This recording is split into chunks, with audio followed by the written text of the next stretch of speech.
With 3 shows left, including today's left in the season, we're happy you're taking 10 minutes for CNN 10. I'm Carl Azus at the CNN Center. In the United States, the country with the most violent weather in the world, there have been more than 500 reports of tornadoes in the last 30 days. That's only happened 4 times before. The National Weather Service received more than 50 tornado reports on Monday and Tuesday alone.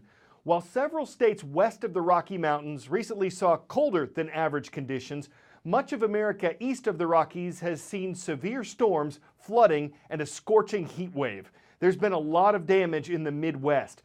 Parts of Ohio are cleaning up after damaging storms and tornadoes swept through early this week. Homes have been destroyed, schools have been damaged. More than 70,000 people in Ohio had no electricity as of yesterday morning, and more heavy storms with the possibility of tornadoes and large hail were in the forecast. Soaking rain was expected in Iowa, Missouri, and Illinois. South of those states, parts of Arkansas and Oklahoma have been struggling for days with flooding. The city government of North Little Rock, Arkansas says the rising Arkansas River is one problem. The fact that the city's storm water drains to that river and could become blocked from doing that is another. One state west, severe weather in Oklahoma has been blamed for the deaths of 9 people since late April. And the governor says things could still get worse there. For the time being, the threat of dangerous storms isn't expected to let up in many parts of America. But there are some things you can do to protect yourself if your area is under the threat of a tornado. Severe weather is on the way. So what do you do when the warning gets issued? If you're at home, get to your basement, cellar, or safe room if you have it. If you don't, get to the lowest level of your home. From there, find an interior room with no windows, such as a bathroom, a closet, or a long interior hallway. Corners tend to attract debris, so try to huddle in the center of the room. Now that you're in the safest part of your house, focus on your body. Grab a blanket, a helmet, or even a pillow to place over your head and neck, just in case debris comes crashing down on you. If that's not an option, get under a sturdy piece of furniture like a heavy desk or a table. Remember, the key is to stay low to the ground and you get as far away from windows as possible. You also don't want to be caught off guard. If you see that severe weather is forecast for your area, prepare ahead of time. Start by getting together a go bag. This could be a duffel bag, backpack, any large bag will work. Put things inside like flashlights, medications, bottles of water, and a sturdy pair of shoes, just in case you end up having to walk over glass or debris. Also, put important paperwork inside of a Ziploc bag so it stays dry. There is a significant risk of tornadoes. The day severe weather is forecast, try to keep all your devices charged just in case you end up losing power.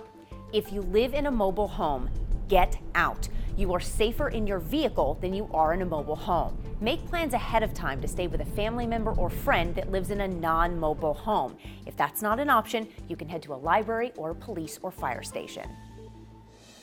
We're returning to Mount Everest today for more information about an unusually deadly climbing season that has killed at least 11 people so far. The deaths aren't all because of a single event like an avalanche.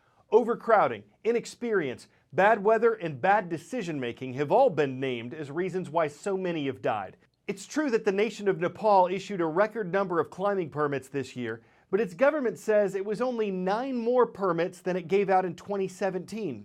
Still, each foreign climber is required to have a Sherpa guide, and bad weather left them with only a 5-day window when they could try to reach the top, so that worsened the traffic jam.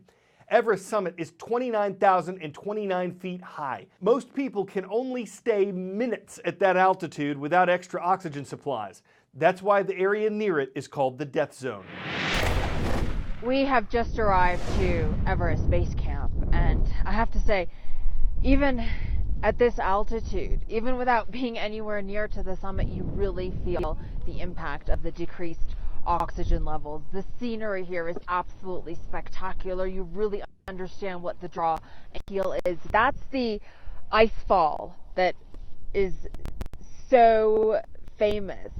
It's what the climbers first have to go through to get to Camp 1, and then of course as they move on up through the different camps and the different stops, trying to reach what is the one main goal that unites everybody here. And normally, this entire area at the peak of the season is covered in tents. What you have right now behind me is just a few tents that have been left. There are cleanup crews. There's still a handful of climbers that are down there, some of the last ones to come down from the summit on what has been an especially devastating hiking season for the summit of Everest because of the level of fatalities and because of the issues that arose from all of this backlog that took place, the photographs of the long lines of people waiting inside the death zone, called that because the levels of oxygen there are so low. Every breath you take in the death zone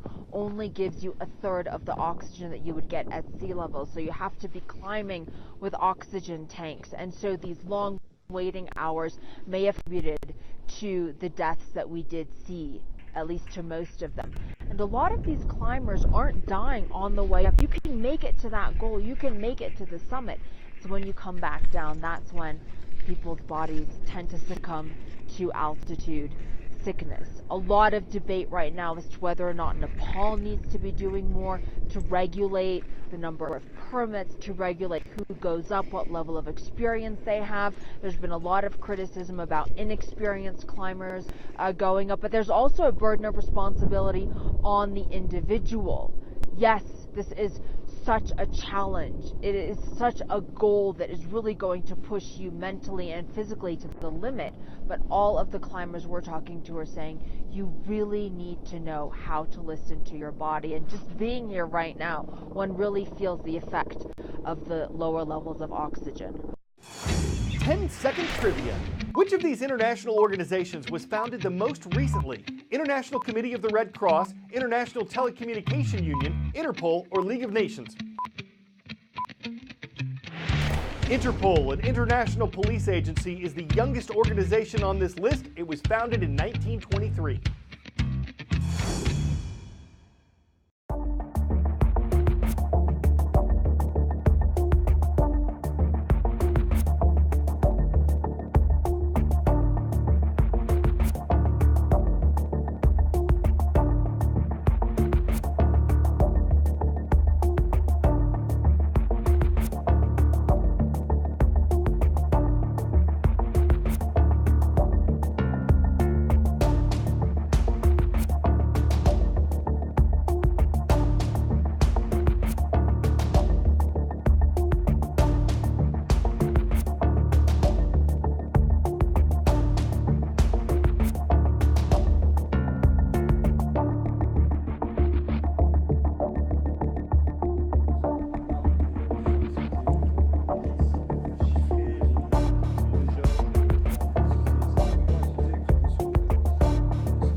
If a self-driving car brings a package to your driveway, it's apparently too hard for some people to go out to the driveway to get it. So the Ford Motor Company is testing this.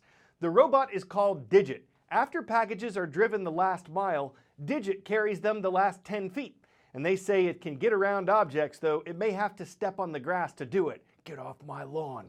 How many human jobs will Digit replace? Does it work in the rain? What happens if a dog attacks it? What if Digit falls and can't get up? The questions are all relevant. Can Digit weather elements? Maybe he's someone's vision, but did they envision that he'd have to make decisions with precision if he's artificially intelligent? He's just a machine after all. He can't get up after a fall. He has a mission and ambition, but if under bad conditions Digit undergoes a fission, it may take a good technician or maybe a good magician to mend him up if he ends up upended by a downfall. I'm Carl Azus for CNN.